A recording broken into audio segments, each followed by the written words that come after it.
Padahal di dalam Islam ya, kita tuh sebenarnya udah punya obat, punya jamu yang benar-benar khasiatnya itu luar biasa.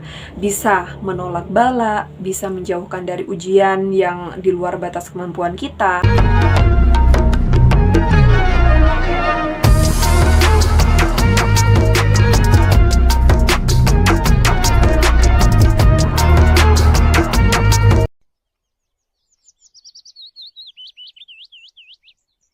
Halo, Assalamualaikum warahmatullahi wabarakatuh, sahabat para pejuang Riyado. Masya Allah, tabarakallah, alhamdulillah, balik lagi di channel YouTube aku, Ofi Samsia. Buntut videoku yang kemarin aku buat tentang sedekah ya, tentang berharap kepada Allah dengan amalan ibadah. Ada salah satu komennya kurang lebih kayak gini, kok sedekah ngarep gitu ya, padahal udah sering banget aku bahas.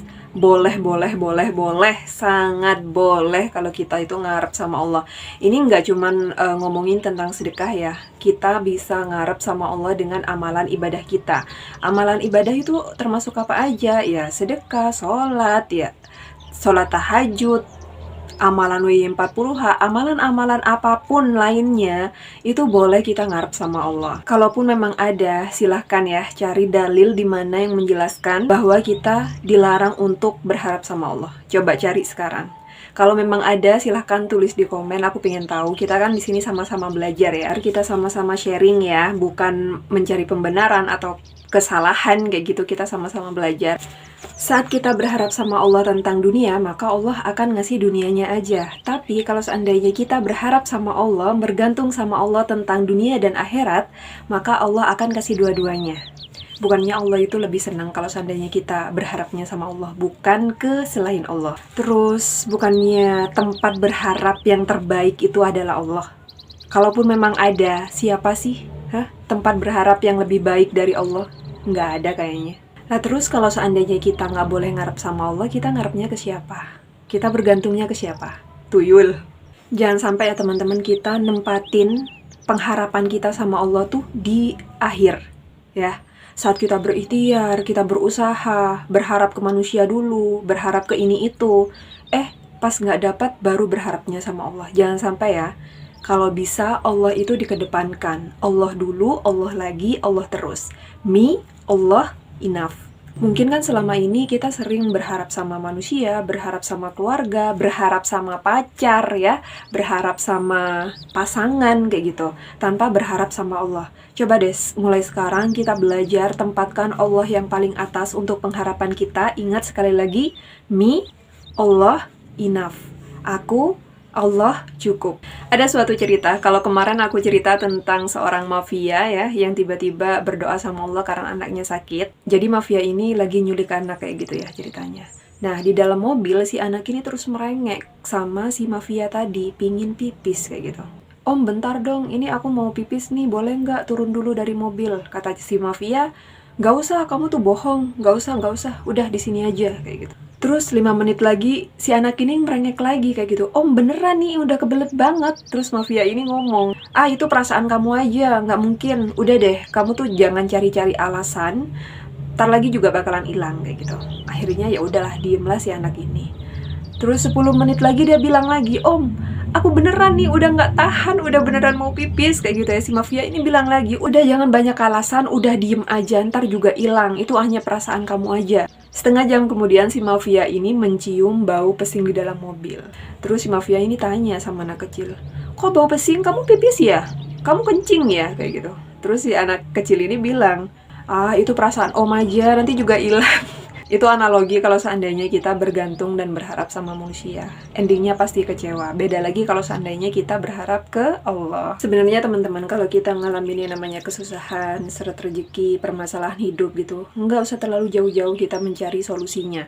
Bahkan kalau orang dulu ya banyak yang ke dukun kayak gitu, cari penglaris buat dagangannya laris, buat kesembuh dengan cara pergi ke dukun kayak gitu. Minta air yang disembur-sembur kayak gitu ya, bukannya tambah sembuh malah tambah sakit.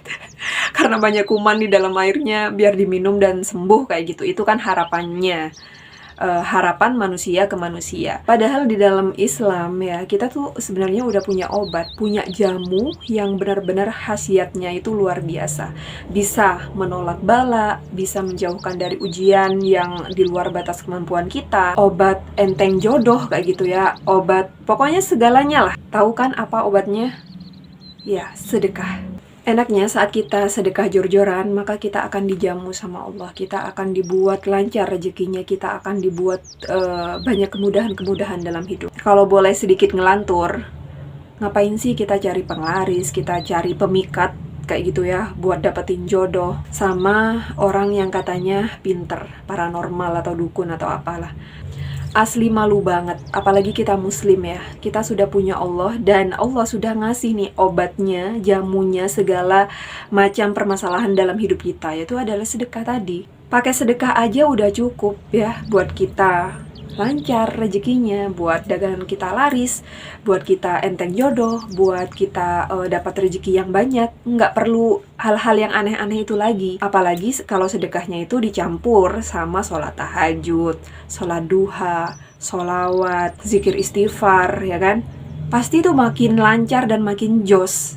Yang namanya ujian sama bala itu kan nggak ada tanggalannya ya teman-teman, ya, nggak ada kalender. Kalau udah waktunya kita dapat ujian, ya udah datang aja kayak gitu. Beda sama kalender liburan, pasti udah ada dan tahu, oh tanggal segini nanti libur perayaan apa kayak gitu ya, tanggal segini libur perayaan apa. Tapi kalau namanya ujian sama bala itu nggak ada kalendernya. Dan yang namanya ujian, kapan terjadinya, di mana kejadiannya, itu hak mutlak wewenang Allah. Yang jelas Allah sudah ngasih nih solusinya, gimana caranya kita bisa memperkecil kemungkinan ya terjadinya bala tadi. Mungkin kalau balanya misal 100% kayak gitu ya, karena kita rajin sedekah maka Allah perkecil jadi 50%. Allah hilangkan, Allah permudah segala urusan kita. Dan itu salah satu fadilah dan keutamaan sedekah. Karena janjinya Allah itu saat kita bersedekah akan dibalas dengan berlipat ganda. Itu janjinya Allah ya, bukan presiden yang janji, bukan ulama yang janji, bukan nabi yang janji, tapi Allah langsung. Boleh dibilang hukum sedekah ini lebih pasti daripada hukum gaya gravitasi bumi. Karena hukum gravitasi bumi di Al-Quran tuh nggak ada, tapi kalau hukum sedekah itu ada. Dan jelas itu janjinya Allah. Logikanya gini, kalau manusia berjanji, kita wajib yang namanya menggunakan insya Allah. Karena sebagus apapun rencana kita ya, sepasti apapun rencana kita, tetap Allah yang menentukan. Tapi beda sama Allah, kalau sudah Allah yang berjanji, maka itu adalah sesuatu yang pasti sepasti-pastinya. Seperti halnya sedekah. Berapapun sedekah kita akan dibalas sama Allah, maupun kecil maupun besar. Bukan masalah ikhlas atau nggak ikhlas, tapi kalau udah Allah janji ya bakal Allah kasih. Jangankan orang yang beriman, orang yang ateis saja, yang nggak punya agama, tapi dia itu sedekahnya jor-joran. Banyak banget kan ya artis-artis Hollywood di luar sana yang nggak punya agama, tapi dia tuh dermawan, tambah kaya jadinya. Karena apa ya? Itu memang bukti sayangnya Allah ya sama seluruh umat manusia, bukti janjinya Allah. Siapapun yang bersedekah, mau beriman ataupun tidak, mau miskin ataupun kaya, maka Allah akan melipat gandakan. Apalagi orang ateis ya, mereka nggak punya agama, mereka nggak kenal Allah, bahkan mungkin tujuan sedekah mereka itu ya untuk lebih terkenal ya kan, untuk kepentingan bisnis, tapi tetap Allah kasih, tetap Allah tepati janjinya. Makanya jangan heran kalau seandainya ada orang yang nggak punya agama, tapi dia rajin sedekah, makin kaya. Ya karena memang hukum sedekah tadi dan janjinya Allah itu. Bagi kita yang muslim, kita tuh nggak cuman dapat ganjarannya di dunia saat kita sedekah, nggak kayak orang ateis tadi ya, langsung dibalas di dunia sama Allah, semuanya dibalas. Dan nggak ada kelanjutannya nanti di akhirat. Tapi kalau seandainya kita muslim, kita percaya sama Allah, kita kenal sama Allah, kita beriman sama Allah, bukan cuman jangka pendek aja, bukan cuman Allah kasih di dunia aja, tapi di akhirat kelak ada nilai tambahnya. Di dunia dikasih sama Allah, di akhirat juga dikasih sama Allah.